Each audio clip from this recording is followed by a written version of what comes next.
Bonsoir. Ce soir, je vais vous raconter l'histoire d'une nuit dans une bibliothèque ancienne, une histoire où le silence des livres a couvert les battements de deux cœurs, une histoire où la poussière et les pages jaunies ont réveillé un désir interdit. Et croyez-moi, parfois, les plus belles histoires ne sont pas écrites dans les livres, mais vécues entre leur rayonnage. La bibliothèque s'étendait à perte de vue, des rangées infinies de bois sombres, des milliers de volumes oubliés. L'air sentait l'encre et le cuir ancien, mêlé à une poussière fine qui brillait sous la lumière dorée des lampes. J'étais venue pour préparer un exposé, m'imaginant seule dans ce temple du savoir, isolée du monde.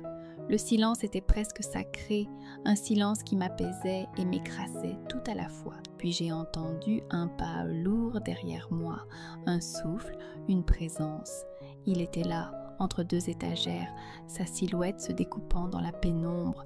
Ses yeux ne cherchaient pas un livre, ils me cherchaient moi.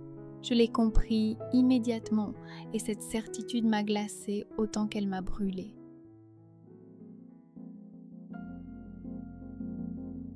Je me suis déplacée entre les rayonnages, effleurant du bout des doigts les reliures craquelées.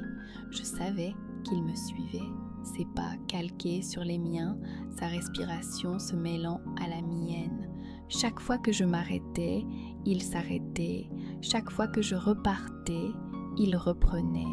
Je sentais son regard dans mon dos, lourd, insistant, irrésistible. Je me suis arrêtée devant une table de lecture, mes mains tremblaient sur les pages ouvertes.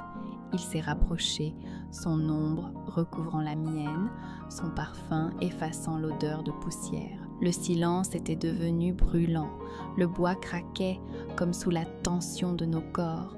Je savais que si je me retournais, je me perdrais.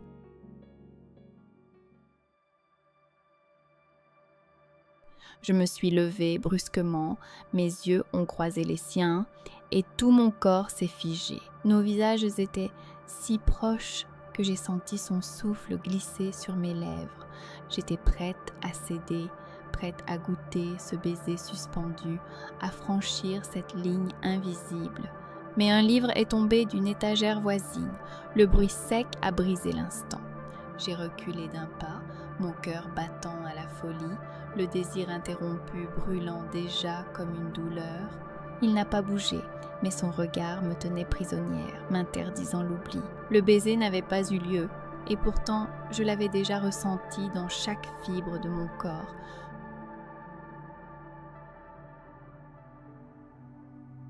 Je me suis réfugiée entre deux allées, croyant reprendre mon souffle, mais il m'a suivi, plus près cette fois, ses pas résonnant comme un battement de cœur. Ses doigts ont frôlé les dos des livres, mais c'est ma peau qu'il visait. Je sentais sa présence derrière moi, son corps frôlant le mien, ses yeux consumant chaque parcelle de ma peau. Le silence des livres devenait complice, chaque page tournait un murmure sensuel. Quand ses doigts ont effleuré ma main, ce fut comme une étincelle qui embrasa toute ma chair. Je n'avais plus envie de fuir, je voulais céder, plier, m'abandonner.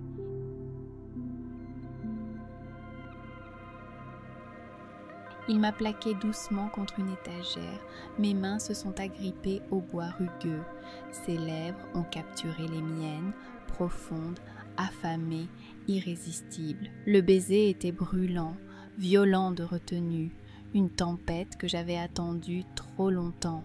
Ses mains ont glissé sur ma taille, mes hanches me tenant captive et protégée à la fois.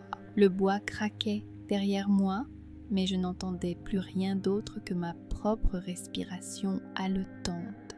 Chaque caresse redessinait ma peau, chaque geste imposait un rythme auquel je me soumettais sans résistance.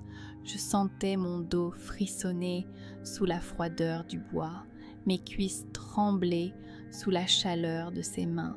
Il dominait le moment, imposait sa cadence et je me laissais consumer par son autorité silencieuse. Mon corps s'ouvrait, mon souffle s'échappait. Je n'étais plus qu'un cri muet dans cette cathédrale de silence. Quand l'extase a traversé mes veines, j'ai cru que les étagères entières s'effondraient avec moi. Le monde s'était réduit à lui, à moi et à ce feu impossible à contenir.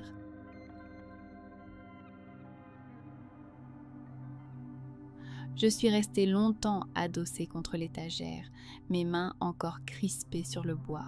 Il a caressé doucement mon poignet, son regard profond comme une promesse.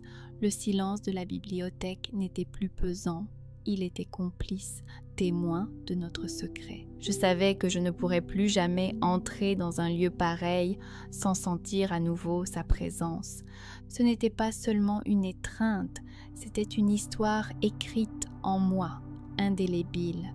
Et quand j'ai quitté les lieux au matin, je savais que je portais avec moi un chapitre que personne ne lirait jamais. Un chapitre brûlant, écrit sans encre, mais gravé dans ma chair.